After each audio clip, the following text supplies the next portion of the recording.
Hi, welcome again to MP organic gardening. आज के हमारे वीडियो का टॉपिक है कि अरेका पाम को नर्सरी से लाने के बाद आप उसको किस तरह से रिपोर्ट कर सकते हो, और रिपोर्टिंग के साथ ही अगर आप इसको प्रोपोगेशन करना चाहते हो यानी कि 1 से 2 बनाना चाहते हो तो कौन कौन सी चीज़ों का आपको ख्याल रखना है ताकि रिपोर्टिंग के बाद उसका प्रोपोगेशन के बाद आपका प्लांट ख़राब ना हो। वैसे भी जनरली हमने काफ़ी बार सुना हुआ है कि अरेका पाम की रिपोर्टिंग करने के बाद वो ख़राब हो जाता है। एक्चुअली अरेका पाम जो है वो थोड़ा सा डेलिकेट प्लांट है, उसको थोड़ा संभाल के रखना है। उसकी कुछ जो चीज़ें बेसिक चीज़ें होती हैं वो हमेशा हमें ध्यान में ही रखनी है, पर रिपोर्टिंग के टाइम पे ये चीज़ हम अवॉइड कर देंगे तो हमारा प्लांट डेफिनेटली ख़राब हो जाएगा। सो कौन कौन सी चीज़ों का हमें ख्याल रखना है वो हम आगे इस वीडियो में देखेंगे। सो अंत तक ज़रूर से बने रहें। नर्सरी से लाए पौधे को आप रिपोर्टिंग के साथ प्रोपगेशन करना चाहते हो तो उसमें बेसिक चीज़ पहले तो ये होनी चाहिए कि उसमें जो मदर प्लांट होता है उसमें से और प्लांट निकले हुए होने चाहिए, या तो इसमें से बेबी प्लांट्स निकले होने चाहिए। मेरे इस पौधे में काफ़ी सारे अदर प्लांट्स हैं, सो इसमें से हम चाहे तो 2, 3, 4 पौधे बना सकते हैं, बट फ़िलहाल इसमें से हम 2 पौधे ही बनाएंगे। अरेका पाम की प्रोपोगेशन के साथ ही मैं आपको इसके केयर के बारे में भी बताती रहूँगी, सो थोड़ा सा भी पार्ट आप मिस मत करना। Areca palm indoor as well as outdoor plant है, यानी कि इसको आप इंडोर में भी रख सकते हो और आउटडोर में भी रख सकते हो। पर आप कहीं पे भी रखो, इसको ऐसी जगह पे रखना है कि जहाँ पे इसको सफिशिएंट ब्राइट लाइट मिलती रहे, ना इसके ऊपर ज़्यादा धूप गिरनी चाहिए और ना इसको लो लाइट मिलनी चाहिए।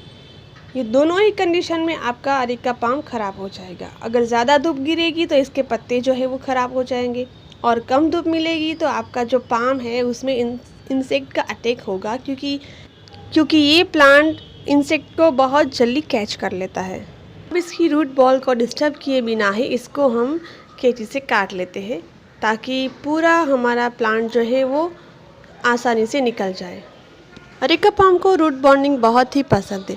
रूट बॉन्डिंग इट मीन्स कि जो रूट बॉल है वो नीचे गमले को या तो इस तरह से जो भी पन्नी है उसको टच करके वो बिल्कुल ही बॉन्ड हो चुके, उसको रूट बॉन्डिंग बोलते हैं। जैसे कि इसमें आप देख सकते हो कि रूट्स बहुत आगे बढ़ चुके थे और वो नीचे की ओर बॉन्ड हो चुके थे, इसको रूट बॉन्डिंग बोलते हैं। इस तरह की कंडीशन अरेका पाम को बहुत ही पसंद है, इसमें वो बहुत अच्छे से ग्रो करता है। रूट बॉन्ड को डैमेज किए बिना ही हमें इसको निकालना है। उसके लिए इस थर्मोकोल बॉक्स में हम पानी भर देंगे। इससे क्या होगा कि थोड़ी देर के बाद मिट्टी जो है वो एकदम से नरम हो जाएगी और रूट जो है वो अपने आप ही अलग हो जाएंगे। हमें इसमें से 2 पौधे तैयार करने हैं, सो हमें जितनी ज़रूरत है उतने ही रूट बॉल को डिस्टर्ब करेंगे। अगर ज़्यादा रूट बॉल को डिस्टर्ब करेगी यानी कि अगर पूरा रूट बॉल हम इसमें से निकाल देंगे तो वो फिर से लगने में थोड़ा टाइम लेगा, और कभी कभार ये होता है कि पौधा जो है वो शॉक में चला जाता है और फिर से वो रिकवर करने में और ज़्यादा टाइम लेता है। सो हम जितनी ज़रूरत है उतनी ही मिट्टी को निकालेंगे। अरेका पाम को रूट बॉन्डिंग पसंद है तो उसके हिसाब से हम गमले को चूज़ करेंगे। इस पौधे को 2 या 3 साल में एक बार हमें रिपोर्टिंग करना ज़रूरी है। वो इसलिए कि अरेका पाम पानी के मामले में बहुत सेंसिटिव है, यानी कि आपके यहाँ का पानी में क्लोराइड और सॉल्ट की मात्रा ज़्यादा है, तो जैसे ही हम पानी देते हैं तो नीचे की ओर सॉल्ट और क्लोराइड इकट्ठा होता है, इससे इसकी ग्रोथ स्लो हो जाती है। और दूसरी चीज़ ये भी होती है कि हम कंपोस्ट देते हैं, चाहे सॉलिड फर्टिलाइज़र हो या लिक्विड फर्टिलाइज़र, तो उसमें से भी सॉल्ट रिलीज़ होता है, सो वो भी नीचे की ओर इकट्ठा होता है। इस वजह से इसकी मिट्टी को आपको 2 या 3 साल में एक बार चेंज करना ज़रूरी है। भले आप गमला वही रखो बट मिट्टी को आपको चेंज कर देना है। गमले को चूज़ करने के बाद हम नीचे की ओर इसमें हॉल बनाएंगे ताकि वहाँ से ड्रेनेज सिस्टम अच्छे से चलता रहे। अब इसके ऊपर हम कुछ भी चीज़ रख सकते हैं, जैसे कि आप ठिकरी रख सकते हो, पेबल्स रख सकते हो, बट मैं जनरली कोकोनट कोर का यूज़ करती हूँ क्योंकि मैं कोकोपीट घर पे बनाती हूँ। उसके ऊपर मेरी सेपरेट वीडियो है जो इस वीडियो के अंत में शो होगी, वहाँ जाके आप देख सकते हो।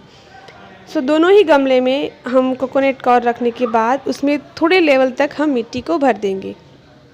अरेका पाम पानी के मामले में बहुत ही डेलिकेट प्लांट है, यानी कि इसमें ना ही ओवर वाटरिंग होनी चाहिए ना ही लेस वाटरिंग होनी चाहिए। दोनों कंडीशन में इसकी जो लीव्स है वो जल जाती है।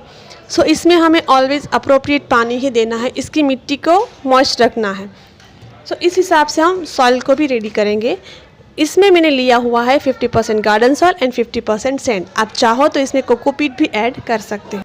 हम प्रोपोगेशन के साथ रिपोर्टिंग भी कर रहे हैं, यानी कि नर्सरी से लाए पौधे को हम रिपोर्ट भी कर रहे हैं।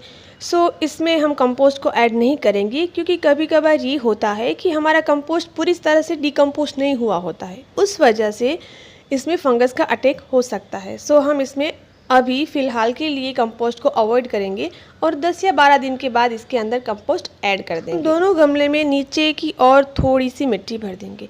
जब आप रिपोर्टिंग के साथ प्रोपोगेशन करते हो तब आपको एक चीज़ और ख्याल में रखनी है, जैसे कि हम अगर रिपोर्टिंग करेंगे सो नर्सरी से पौधे लाने के बाद हम इसको 7 या 8 दिन में रिपोर्टिंग करेंगे। पर अगर आप इसको रिपोर्टिंग के साथ प्रोपोगेशन करते हो तो आपको 1-1.5 महीने तक रुक जाना है।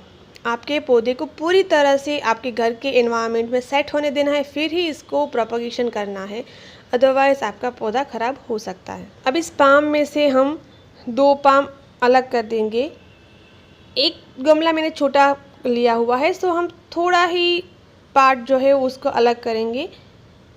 इस तरह से पानी डालते रहेंगे और इसमें से हम रूट बॉल को डैमेज किए बिना ही पौधे को निकाल देंगे। क्या पाम की आप रिपोर्टिंग करते हो, प्रोपोगेशन करते हो या तो इसकी मिट्टी चेंज करते हो, कोई भी कंडीशन में एक चीज़ आपको देखनी है कि जहाँ तक उसकी मिट्टी का लेवल है वहाँ तक ही हमें उसकी मिट्टी का लेवल रखना है, ऊपर तक कभी भी नहीं बढ़ना है, क्योंकि इसको रूट्स जो है उसके ऊपर तक आते हैं और उसको ये कंडीशन बहुत ज़्यादा पसंद है। इस कंडीशन में अरेका पाम बहुत अच्छे से घना होता है और उसकी ग्रोथ भी बहुत बढ़िया होती है।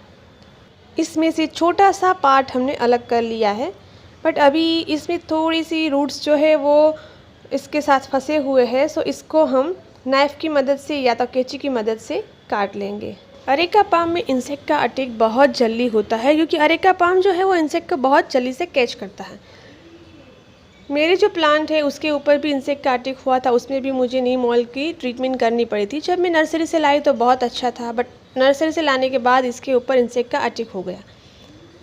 सो मैंने इसके ऊपर भी नीम ऑयल की ट्रीटमेंट की हुई है। वो कैसे करते हैं उसके ऊपर मेरा वीडियो बना हुआ है, जो इस वीडियो के अंत में आपको शो होगा, वहाँ जाके आप इसको देख सकते हो। अब ये तीनों जो स्टेम्स है उसको हमने मदर प्लांट से अलग कर लिया है। अगर आप चाहो तो तीनों को अलग अलग लगा सकते हो और 3 पौधे बना सकते हो, बट फ़िलहाल हमें इतने पौधे नहीं चाहिए, सो हम तीनों को एक साथ लगा के एक ही पौधा तैयार करेंगे। और ये जो दूसरा वाला जो बचा हुआ पार्ट है उसको हम एज इट इज़ ही रखेंगे, क्योंकि इसके अंदर रूट्स जो है वो बहुत अच्छे से एक दूसरे के साथ चिपकी हुई है। इसको हम बिल्कुल ही नहीं हटाएंगे, ताकि जैसे ही हम इसको लगाएंगे वो तुरंत ही मिट्टी में लग जाएगा और ग्रो करना शुरू कर देगा। इस तीनों को कंपैरेटिवली लगने में थोड़ा टाइम लगेगा दूसरे वाले जो हमारे बड़े वाले पोर्शन है उससे, क्योंकि इसकी पूरी रूट बॉल को हमने अलग कर दिया है। अब ये दोनों को हम अलग अलग गमले में बारी बारी लगाएंगे। सबसे पहले हम छोटे वाले ये जो तीनों हमने निकाले हुए प्लांट्स है उसको लगाएंगे और इसकी मिट्टी हम भरेंगे यहाँ तक, जैसे कि मैंने आपको बताया था। अगर आपको याद ना हो तो आप यहाँ मार्क भी कर सकते हो। और अब हम धीरे धीरे साइड की और पूरी मिट्टी को फिल कर देंगे और मिट्टी भरने के साथ साथ हम इसके ऊपर प्रेस भी करते रहेंगे, ताकि इसके अंदर एयर पॉकेट्स ना रह सके। अगर आपकी मिट्टी अच्छी होगी तो आप जैसे ही पानी डालोगे तो उसमें बबल्स बनेंगे और पानी तुरंत ही नीचे से निकलना शुरू हो जाएगा। ये इसकी पहचान है कि आपकी मिट्टी बहुत ही पोरस बनी है और अच्छी है। इसमें हम कंपोस्ट तभी देंगे जब इसका ग्रोइंग पीरियड होता है, यानी कि इसका ग्रोइंग पीरियड शुरू होता है फरवरी से लेके जब सर्दियाँ शुरू होती है तब तक। सो इसमें इतना ज़्यादा कंपोस्ट देने की ज़रूरत नहीं है। सिर्फ फेब में आप एक बार इसमें सॉलिड फर्टिलाइज़र दे दो, उसके बाद आप थोड़े थोड़े दिनों में इसमें लिक्विड फर्टिलाइज़र दोगे तो चलेगा। बट जब इसका ग्रोइंग पीरियड नहीं होता, यानी कि इसका डॉर्मेंसी पीरियड होता है, तब इसमें बिल्कुल भी हमें फर्टिलाइज़र नहीं देना है। दूसरे गमले में हमने नीचे की और मिट्टी का बेस बना ही दिया है। अब इसके ऊपर हम ये दूसरा वाला जो प्लांट है उसको एज इट इज़ रख देंगे और मिट्टी का लेवल हम वहाँ तक ही रखेंगे जहाँ तक इसका मिट्टी का लेवल था। इसमें से दूसरे प्लांट को निकालते हुए एक ये बड़ी वाली स्टेम है वो थोड़ी सी ख़राब हो चुकी है। हम चाहे तो इसको अलग से लगा सकते हैं, बट इसको अभी कुछ हम डैमेज नहीं करेंगे। सिर्फ इसको हम ट्राई करेंगे कि इसके अंदर वो अच्छे से सेट हो जाए। इसका डॉर्मेंसी पीरियड होता है विंटर, यानी कि विंटर में ये पौधा बिल्कुल भी कुछ काम नहीं करता। इसको डॉर्मेंसी पीरियड बोलते हैं। ना ही इसकी ग्रोथ बढ़ती है, ना ही वो फर्टिलाइज़र को ऑब्जर्व करता है, कुछ भी नहीं करता। सो इसको उस टाइम पे सिर्फ हमें संभाल के रखना है। ये पौधा सिर्फ ख़राब नहीं होना चाहिए ज़्यादा सर्दियों की वजह से। इसमें पानी भी तब बहुत ही कम देना है क्योंकि ऑलरेडी सर्दी होती है तो हवाओं में नमी भी होती है।